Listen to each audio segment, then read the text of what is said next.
कहते हैं देने के लिए दान, लेने के लिए ज्ञान और त्यागने के लिए अभिमान सर्वश्रेष्ठ है। पक्षियों के पानी पीने से नदियों का पानी खत्म नहीं हो जाता, उसी प्रकार दान देने से वो चीज़ भी नहीं घटती। दोस्तों, ये कहानी भी ऐसी ही है। एक समय की बात है, एक भिखारी अपने जीवन से परेशान हो चुका था, क्योंकि उसे अपने जीवन को चलाने के लिए भीख मांगनी पड़ती थी।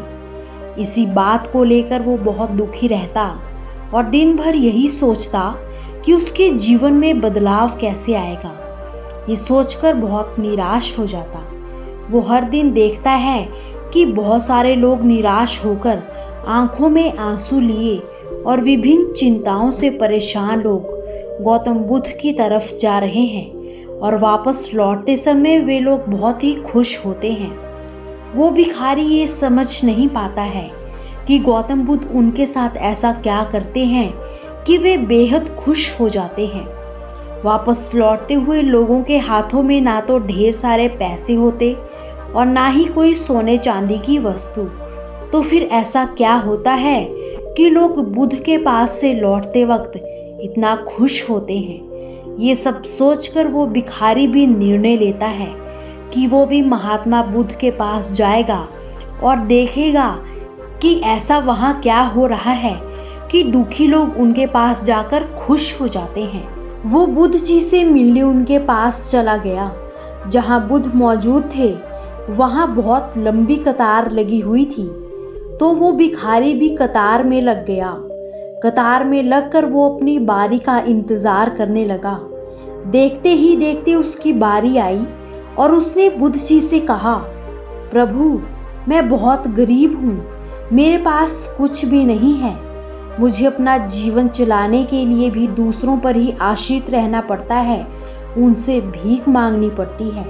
अब आप ही बताइए कि मैं अपने जीवन को कैसे बेहतर कर सकता हूँ। ये सब सुनकर बुद्ध ने कहा, तुम गरीब नहीं हो, तुम्हें ऐसा लगता है क्योंकि आज तक कभी तुमने किसी के लिए कुछ भी नहीं किया, ना ही तुमने कभी किसी को दान दिया, ना ही दूसरों के लिए कुछ किया। ये सब सुनकर भिखारी के मन में एक आशंका जाग उठी।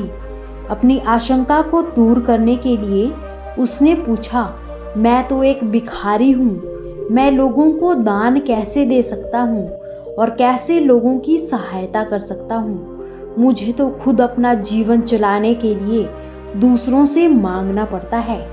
ये सब सुनने के बाद गौतम बुद्ध थोड़ी देर चुप रहे और फिर मुस्कुराए और कहा, तुम्हारे पास हाथ है जिससे तुम लोगों की सेवा में लगा सकते हो और दूसरों का भला कर सकते हो। इसके अलावा तुम्हारे पास मुंह है जिससे तुम लोगों से अच्छी अच्छी बातें कह सकते हो और दूसरों का हौसला बढ़ा सकते हो। ये सब करके भी तुम दूसरों की सहायता कर सकते हो।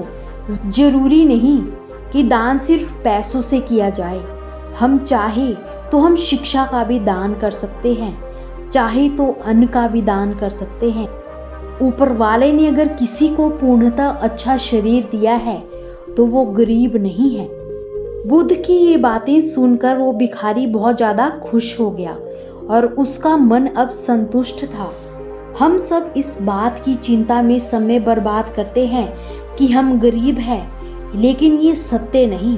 सत्य तो ये है कि जब तक हमारा शरीर पूरी तरह से बेहतर है तो हम उसका उपयोग करके आगे बढ़ सकते हैं और खुद के जीवन को बेहतर बना सकते हैं। अगर कोई व्यक्ति सिर्फ अपनी गरीबी पर ध्यान दे और उसे बदलने की कोशिश ना करे तो वो मूर्ख है।